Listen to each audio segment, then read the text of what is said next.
Hello and welcome to the podcast. Happy September. Maria and I came back um from London on the 31st of August. This was like sort of our like impromptu honeymoon. It was really just when we went to the UK last year, there were like some delays and like just a lot of complications around our flight. And so we got comped with tickets, um, and we had to cash them in before they like expired. And it just so happened that we cashed them in for like directly after we got married, which is pretty convenient. That was basically like, I mean, not really a free honeymoon because obviously we didn't pay for like accommodation and everything we did, but at least like the flights were free, I guess. I'm not exactly gonna Google math it, but yeah. I do think, I mean, it's not like a traditional honeymoon because a lot of the time people go on honeymoons to like, I don't know, uh actual sunny places. I mean, we were lucky to go like the weather was decent. Um it's as good as it can get. I mean, like, it's London. The weather isn't exactly 100% all the time. We were there for sun, we were also there for rain. But luckily I check the weather forecast. I know people who don't for traveling. And so like I was prepared. We had our raincoats, we had our umbrellas. We also had summer clothes, and that's what really matters. Um, so yeah. But I mean, to be fair, it was London weather, which is obviously like a slightly warmer because obviously it's a city, and there's always going to be like a little bit more warmth in a city because of A, the concentration of people, and like B, the fact that it's you know industrial.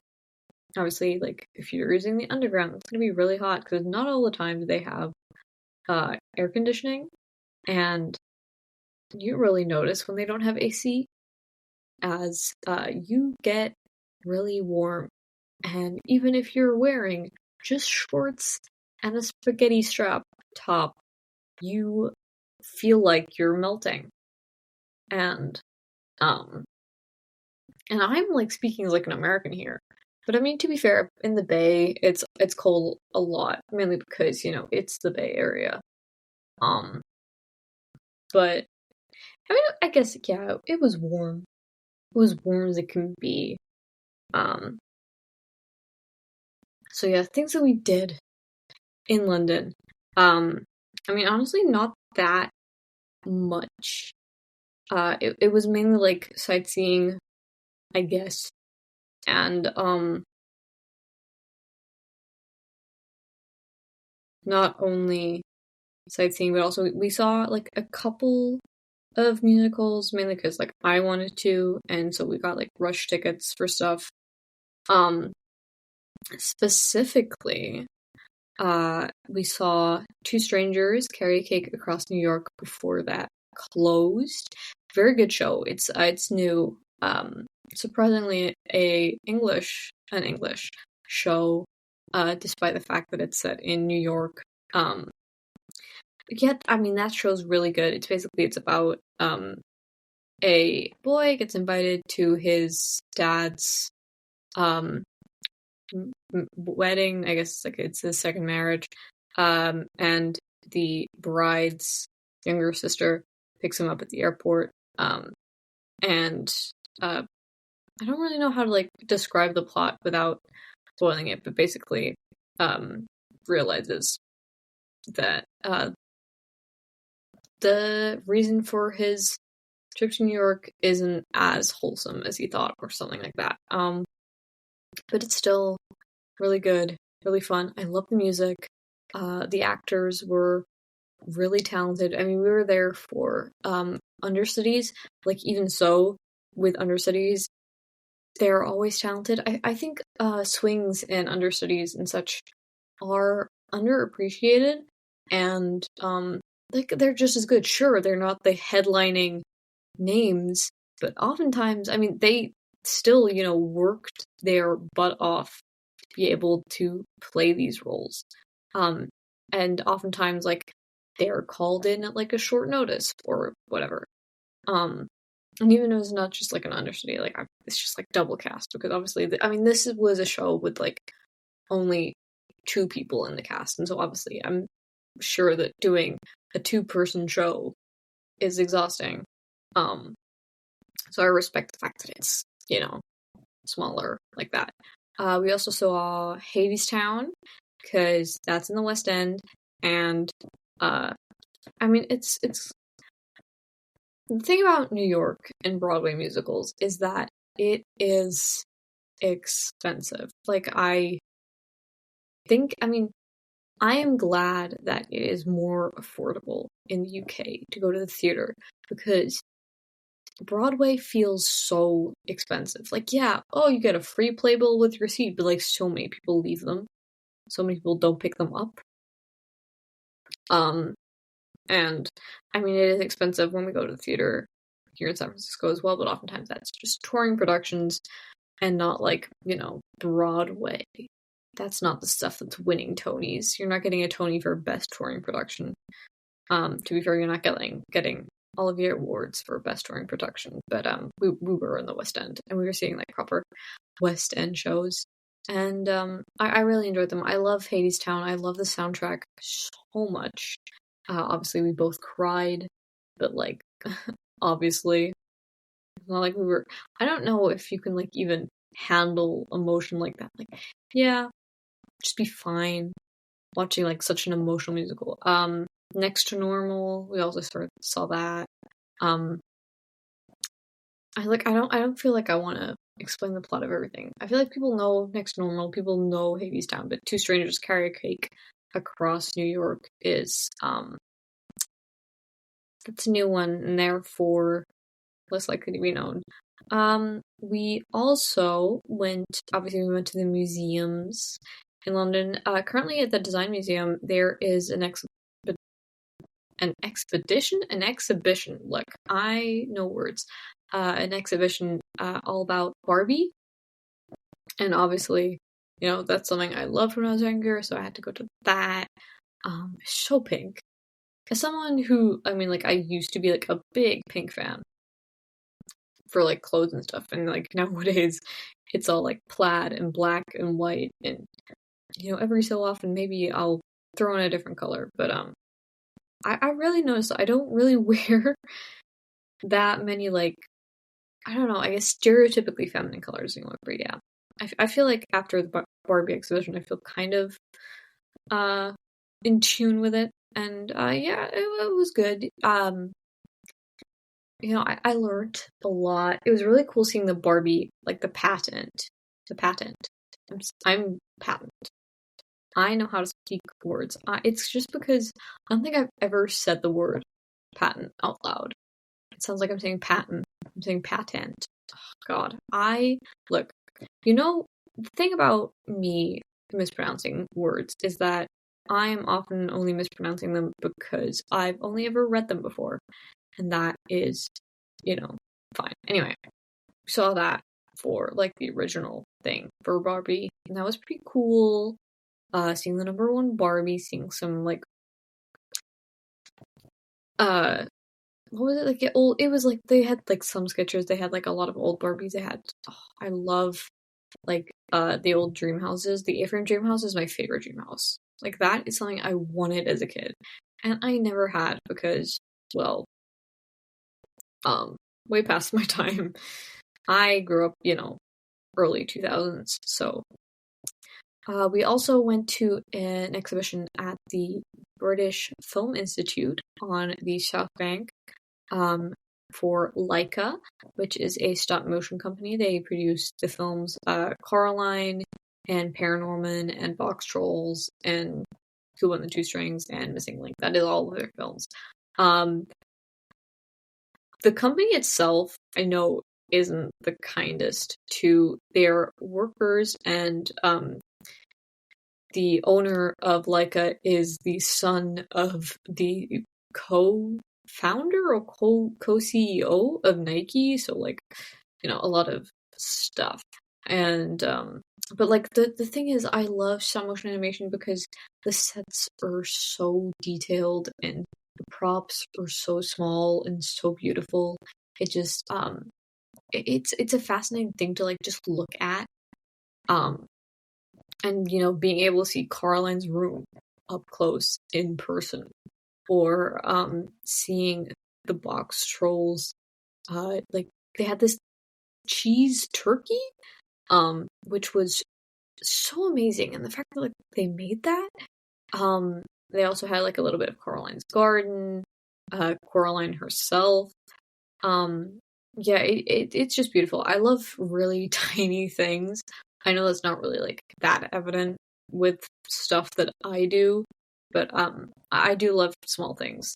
I think miniatures are really fun, and I know that when my sister was younger, I would like make her doll houses just because I thought, you know, she should have something that's a bit more personalized and fun than just like a straight up bought dream house. And also, like, my parents weren't up for spending money on doll houses. It was just like, no, you're creative. I mean, I'm glad that my parents like pushed me to be creative, but it would have been nice to have a dollhouse as a kid, maybe. I don't know. Anyway, so yeah, the like exhibition was really good, and they're coming up with a new film coming. I said coming out eventually. I don't know when. I just know it's being teased.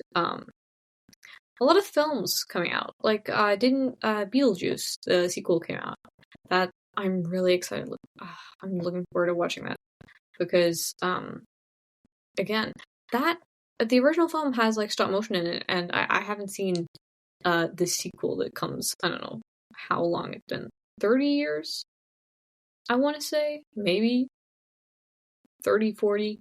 Anyway, years since the first one. And I wonder, does the sequel also have stop motion animation? I really need to go and like watch it, but the thing is, I haven't had the energy to go out to a movie theater. I think it's been a while. I think the last movie that I saw in like theaters was Poor Things, and I mean even that was like a while ago because that was at the Oscar season like earlier this year, so that's like last year.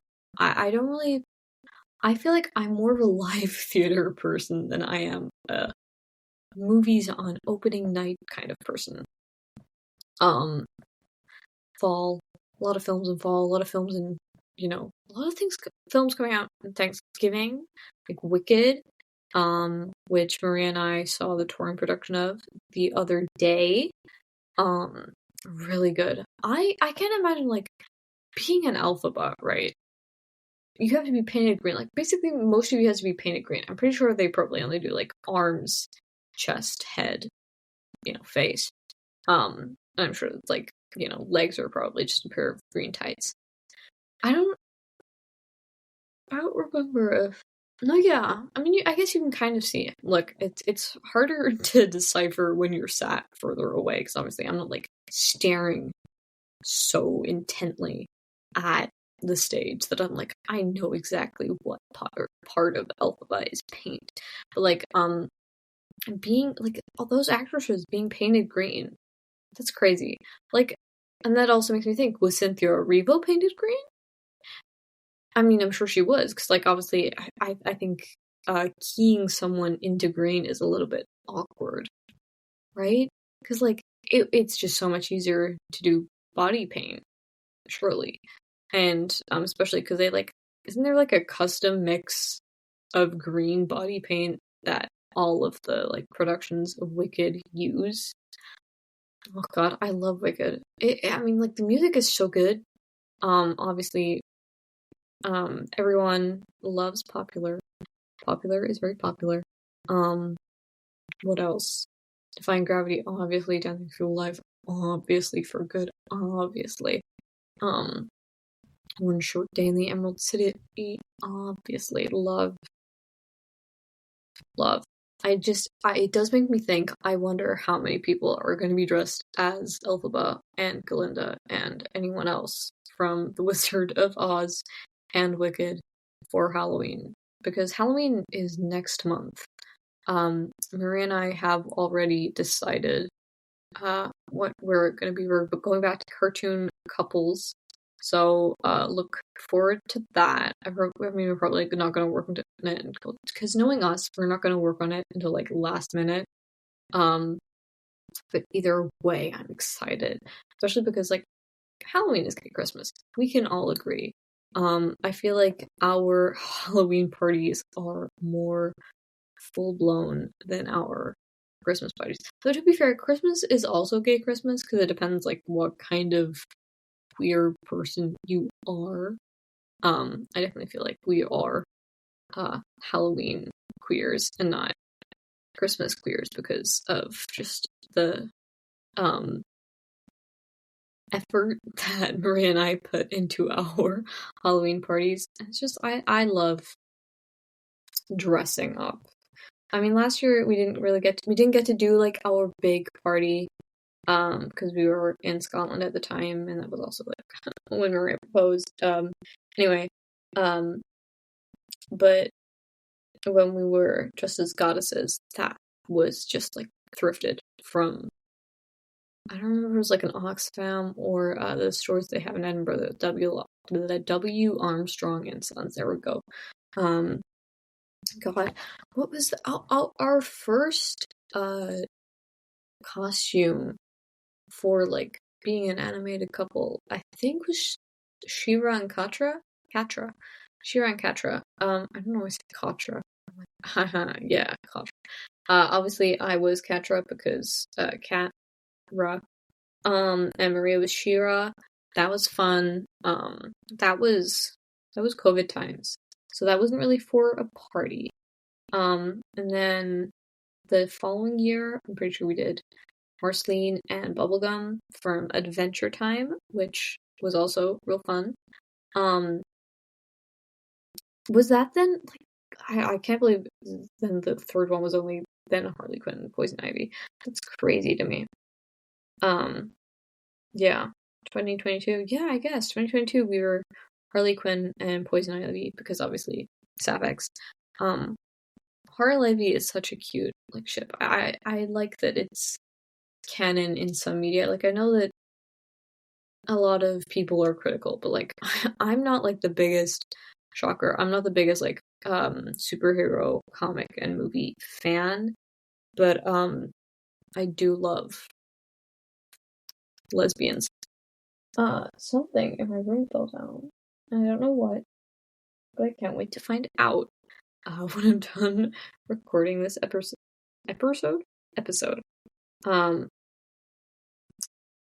Look, the thing about me is that I love mispronouncing words and then they slip into my usual vocabulary, and so if I say episode, it is because I'm talking the way that I talk to Cheeto, who was actually, I mean, weirdly excited. You know, like cats don't really get excitable, but I guess like when you're away for an extended period, he wasn't as crazy as he was last year when we came back because that was like a longer trip, and this one was only like 3 weeks instead of the however many weeks we were gone last year. But yeah, Cheeto went crazy, which is insane. But we love Cheeto in this household. He's a cutie. So that's great. I'm forgetting. Like, the thing is, right? I genuinely forgot that I wanted to record this. I mean, like, I genuinely forgot about the podcast this month, and that is that's on me. The problem is for me is that I leave things to the last minute. I'm really good at procrastinating. Oh, I'm so talented. If there were an award for procrastinating, I'm surprised I got a degree considering the amount of procrastination that I have done. Like, I'm pretty sure, like, I almost, I mean, my dissertation, I guess, like, I tried, look, but I did my best, and that's what really matters, and I'm here. It's okay. So basically, the reason that I'm saying this is because I did not write that many topics down. I forgot, I got sidetracked, I was playing with my cat, and so I forgot. Um, I do have, like, one last, I mean, the one thing that I didn't mention when I was talking about fall and Halloween. TJ Maxx is already selling all their Halloween stuff. I know it's like September, that's like reasonable. But yeah, I mean, when I was in TK Maxx in London, they were also like already fully Halloween decked out.